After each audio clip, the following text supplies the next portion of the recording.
Oh, Joe Biden.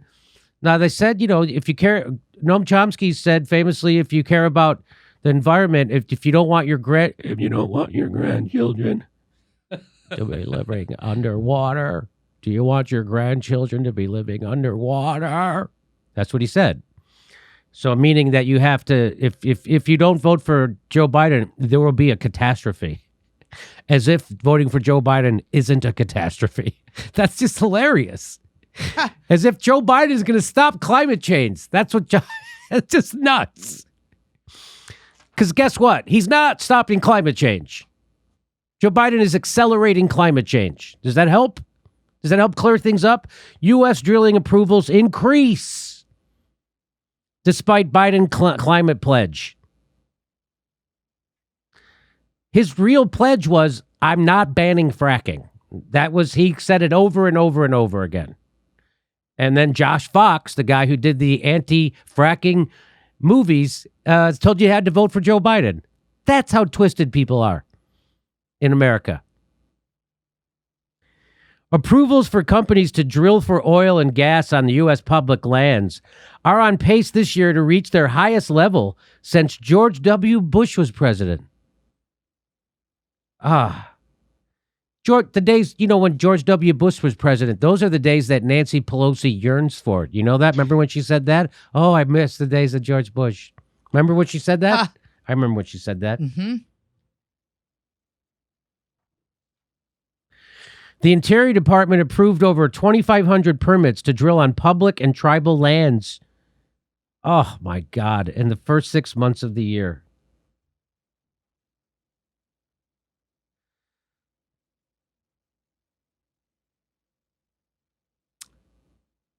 They did something about the Keystone, but they've been silent on Line 3. So keep that in mind. Biden can't. Ron, what is Line 3? Tell people what that is. Line 3 is the pipeline. It goes through Minnesota, and goes through a lot of tribal lands in the Minnesota area. And there's a couple organizations committed to stopping it. But it goes through about 20% of the water supply to that entire area. And, of course, it's like shoddily put together. And the corporate media has been completely silent on it, and the government's not talking about it either. So, Biden campaigned on pledges to end new drilling on federal lands and to rein in climate-changing emissions. And he also has some bold plans to get people off gasoline cars by 2090. He did campaign on ending drilling on federal lands. And what did he just do? Over 2,500 permits to drill on public lands. Isn't that amazing, Rod? That's amazing. That includes more than 2,100 drilling approvals since Biden took office January 20th. Increased amount of permits underscore President Joe Biden's reluctance to curb petroleum production in the face of industry and Republican resistance. Wow, 2,100. That's more than the $2,000 check they were supposed to get you. That's talking. His pick to oversee those lands, Interior Secretary Deb Haaland, opposed drilling on federal lands and co-sponsored the liberal Green New Deal while she was in Congress. If the recent trend continues, the Interior Department could issue close to 6,000 permits by the end of the year. So isn't that amazing? When she's in Congress, she co-sponsors the Green New Deal. She co-sponsors it, knowing that doesn't have a chance of ever passing. But when she does have power and actually can do something to help the environment, she doesn't do anything. Isn't that wild, Rod? It's wild. It's wild that fracking happens. Like it's just amazing to me that it still happens, that Joe Biden will scream at the top of his lungs, I won't ban fracking. Fracking, it is completely disastrous. It causes earthquakes. It poisons water wells. The proper homework was not done on the safety of it and still hasn't been. The entire scientific community is against it. All environmentalists are against it. It's not solving, quote unquote, solving our energy needs. Solving our energy needs would be getting off of fossil fuels and investing in alternatives. Most of the energy isn't even kept domestic, so it's just padding the pockets of a couple CEOs. And as far as a process, it's absolutely ridiculous. A guy I know, Stephen Merchant, described it the best. It's like exploding a human being to try to get them to fart. That's what fracking is. It is beyond pointless, and it just makes a couple oil CEOs even richer, and it's at the behest of Wall Street. It is a scam of a scam of a scam, and it's poisoning our frickin' planet. So if the recent trends continue, the Interior Department could issue close to 6,000 permits by the end of the year. God damn it. The last time so many were issued was fiscal year 2008 amid an oil boom driven by crude prices that reached an all-time high. So basically how government can work lickety-split fast when it comes to oil. Isn't that amazing? It's Bam! incredible. And then for other things, they just missed a deadline all of a sudden. Whoopsie. Something that would help people, we missed the deadline. Something that would ruin the planet and put money in the pockets of CEOs that are our donors, we got it. We're on it. We're going to do the Google Calendar's prompt for that one. Every indication is Biden has no plans of actually fulfilling their campaign promise, said policy director for the environmental group Food and Water Watch. The result of that will be increasing drilling and fossil fuels on public lands, which means more climate change. Broken promise by Joe Biden. I can't believe it. I can't believe it. He's making Trump look like a truth teller. Brought to you by the party that believes in science, said Walker Bragman. That's right. That's right. Wow. They believe in science. They just ignore the parts that are inconvenient for their donors. The administration's defenders say it's being pragmatic. Oh, my God. In the face of a Senate split between Democrats and Republicans. There's nothing pragmatic about accelerating climate change. There's nothing pragmatic about not doing anything about climate change. There's nothing pragmatic about approving drilling wells on public lands. There's nothing pragmatic. Hey, you want to vote Democrat? Here we go. We'll promise you this time it's better. Huh. Promise. So when they say something like this, the administration defenders say it's being pragmatic in the face of the Senate split between Democrats and Republicans. So just remember that. So when our kids and grandkids witness complete climate collapse, because they are going to. When there's no ice left on the North Pole, and there's just deserts in Europe, which is coming. Because, the Gulf Stream is what makes it anyway. The Gulf Stream brings warm water up the Atlantic coast and over to Europe, which gives them weather so they can have farms. And once the ocean warms up a little, that's not going to happen anymore. They're not going to have those currents because there's not going to be cold water and warm water. It's all going to be warm.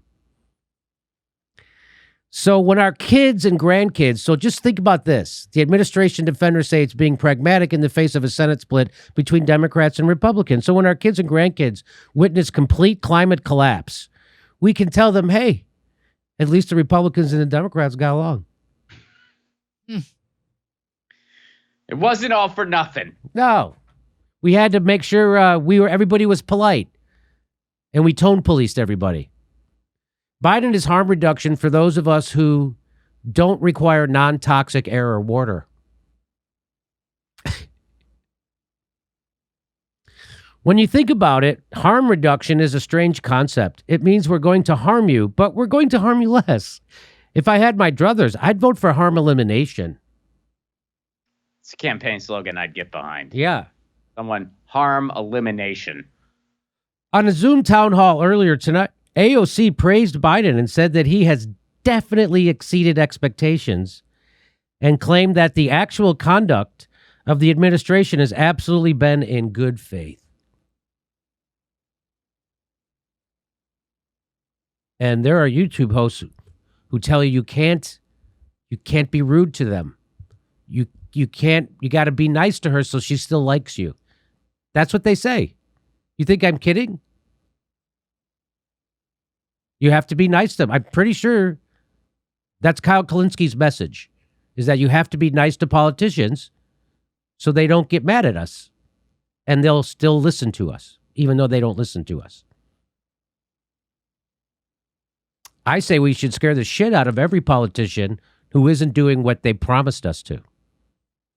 We should go to their offices. We should go to their homes, because people are dying.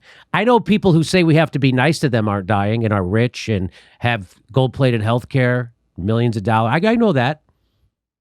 But I'm going to say we need to scare the shit out of politicians and make them fear us at least as much as they fear Nancy Pelosi and the establishment. Doesn't that sound right, Ron? I think that sounds fair. Yeah. I think that's a fair trade-off. And we also need to pretty much ignore or just say no whenever they're talking about how good their colleagues are doing. Yeah. I find that to be that is the most pointless conversation ever in the history of ever. Just being like, hey, that colleague who like you're in the party with them, how are they doing? That's like asking a car salesman if the car that they're trying to sell you is good or not. It's like, hey, you work for the Honda dealership, you sell Hondas. Is that a good car? What do you think they're going to say?